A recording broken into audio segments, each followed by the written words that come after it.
जय हिंद दोस्तों। I hope आप सभी मस्त स्वस्थ होंगे और आप सभी अपनी तैयारी में ले होंगे। सीटेट दिसंबर 2024 का आ चुका है आपके लिए सामने। उसकी क्या डेट है, क्या फीस है, क्या पैटर्न है उसका, कौन से सब्जेक्ट्स आते हैं उसमें, कैसे आप उसको क्रैक कर पाएंगे और कौन कौन लोग इस फॉर्म को भर सकते हैं, इसी के बारे में हम डिस्कस करेंगे आज। ठीक है, अगले 4-5 मिनट में हम लोग ये देखेंगे आप पहली बारी में कैसे आप सीटेट को पास कर पाएंगे। सीटेट करने के क्या फ़ायदे हैं, स्टेट टेट करने के और सीटेट करने के क्या फ़ायदे हैं, क्या नुकसान है, वो आपको बता दूंगा। सीटेट का कितना फ़ायदा है ये भी मैं आपको बताऊंगा। ठीक है, सामने आपके लिखे हुए सीटेट दिसंबर 2024 है।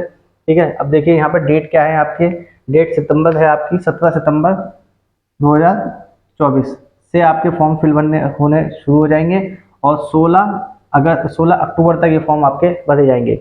एग्ज़ाम जो होगा वो 1 दिसंबर को होगा आपका। ठीक है, 1/12/2024 को आपका इसका एग्ज़ाम होगा। फीस क्या रहेगी, जनरल, ओबीसी और ईडब्ल्यूएस वालों के लिए 1000 रुपये है, जबकि SC ST वालों के लिए 500 रुपये फीस है।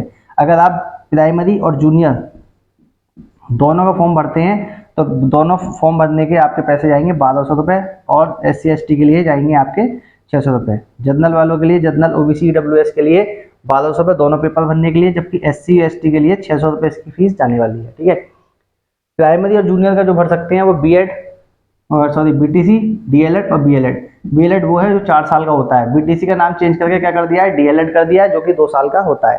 इसको भर सकते हैं आप। ये फॉर्म वही भर पाएंगे जिनके SC और ST वाले जो बच्चे हैं उनके अगर 45% है, जबकि जनरल OBC EWS वालों के 50% अगर आपके हैं इनमें, तभी इस फॉर्म को फिल कर पाएंगे। ठीक है, जूनियर का कौन भर सकता है टेट, वो भर पाएंगे आपके BEd वाले। ठीक है ना, इतनी चीज मैंने आपको बता दी, सारी मोटी मोटी चीजें। अब इसमें सीटेट का क्या फायदा होता है, सीटेट करने के क्या फायदे हैं। सीटेट जो है आपका सेंट्रल आपका कराता है, सेंट्रल टीचर एलिजिबिलिटी टेस्ट होता है आपका। इसको आपका CBSE बोर्ड कराता है आपका। ठीक, सीटेट की जो मान्यता है पूरे ऑल ओवर इंडिया में आपकी मान्यता है। जैसे पूरी कंट्रीज है, वहाँ पे भी अगर आपको टीचर की जॉब करनी है तो इस सीटेट को भी आपका मांगा जाता है। साथ ही साथ अगर आपने अपने स्टेट टेट नहीं कर रखा है और सीटेट आपने पास कर रखा है तो आप एलिजिबल होंगे, अपने स्टेट के लिए भी आप एलिजिबल होंगे। आजकल अब प्राइवेट जॉब्स में भी आपका सीटेट वगैरह मांगा जा रहा है आपसे, तो आप अगर इसको पास कर लेते हैं तो आपको स्टेट टेट करने की कोई भी आवश्यकता नहीं है।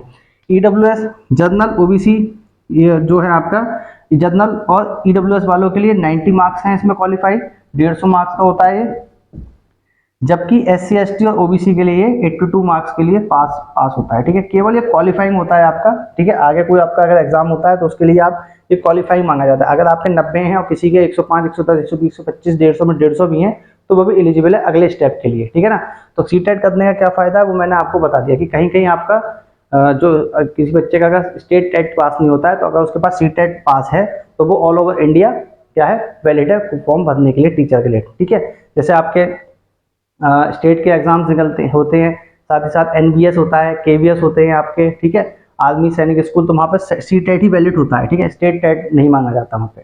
ठीक, अब आती है बात आप तैयारी कैसे करें। पहली बार में आप पढ़ के ऐसे तैसे कैसे इसे पास करेंगे आप। ठीक है, तो इसमें आप देखिए, एक होता है प्राइमरी का, एक होता है जूनियर का। ठीक है, प्राइमरी में आपका मैथ, ठीक है, मैथ होता है, हिंदी सब्जेक्ट आपका, इंग्लिश। ठीक, फिर होता है आपका चाइल्ड डेवलपमेंट।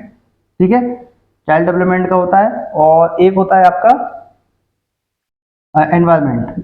ठीक, जबकि इसमें भी आपका जूनियर में क्या होता है, जूनियर में मैथ साइंस आ जाता है, मैथ साइंस, या फिर आर्ट्स वालों के लिए और कॉमर्स वालों के लिए आपके आर्ट्स से सब्जेक्ट आ जाते हैं। ठीक, जबकि हिंदी इंग्लिश इसमें भी कंपलसरी आपकी होती है, चाइल्ड डेवलपमेंट इसमें होता है। ठीक है, तो यहाँ पे ये कितने कितने के हो गए, 30 30 30 30 30, तो ये 150 नंबर के हो गए। यहाँ पे ये जो सेक्शन होता है वो आपका 60 नंबर का, बाकी ये 30-30 नंबर के होते हैं। ठीक है, टोटल कितने हो गए, 150।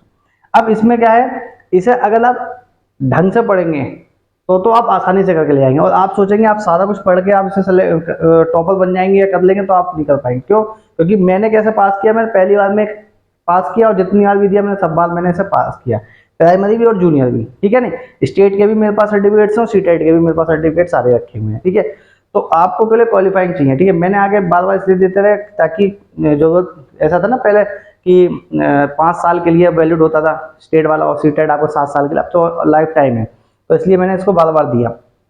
आगे इसमें जैसे है, अब जैसे इसमें आपने प्राइमरी लेवल का आपका है आपका टेट, तो प्राइमरी लेवल में आपको अपना सब्जेक्ट अच्छा करना है, ठीक है, अपना सब्जेक्ट। इसमें आप हिंदी और इंग्लिश में क्या है आपका पैराग्राफ्स आते हैं, इसमें पैराग्राफ्स आते हैं 15 नंबर के, बाकी 15 नंबर की साइकोलॉजी। ऐसी मैथ में 15 नंबर क्वेश्चन आते हैं, 15 नंबर की साइकोलॉजी।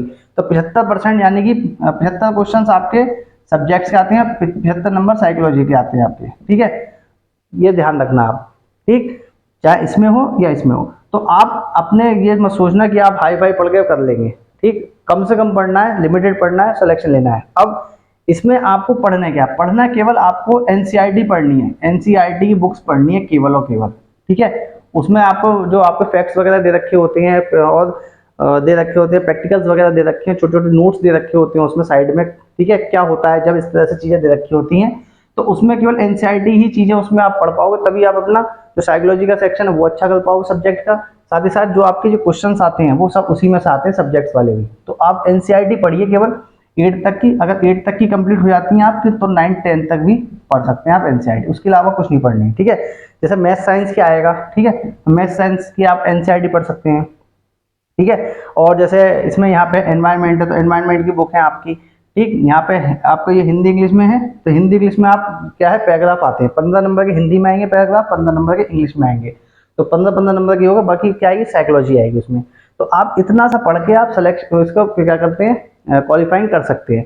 ज़्यादा हाई फाई पेपर ऐसे है नहीं, केवल 90 मार्क्स आपको जनरल और ईडब्ल्यूएस वालों के लिए, बाकी कैटेगरी के लिए 82 मार्क्स इसमें चाहिए। कमेंट सेक्शन में अगर आपको कोई भी दिक्कत होता है तो आप कमेंट सेक्शन में कमेंट कर दीजिए, मैं उसका रिप्लाई आपको कर दूंगा। और भी कोई नोट्स के बारे में कुछ जानकारी चाहिए या कुछ और अदर आपको जानकारी चाहिए तो आप कमेंट सेक्शन कमेंट कर सकते हैं और मैं आपको उसमें जवाब दे दूंगा, ठीक है। आई होप आपको वीडियो पसंद आई होगी। वीडियो पसंद आई तो वीडियो को लाइक कीजिए, चैनल को सब्सक्राइब कीजिए, ज़्यादा से ज़्यादा लोगों तक इसको शेयर कीजिए। आज के लिए इतना ही, जय हिंद।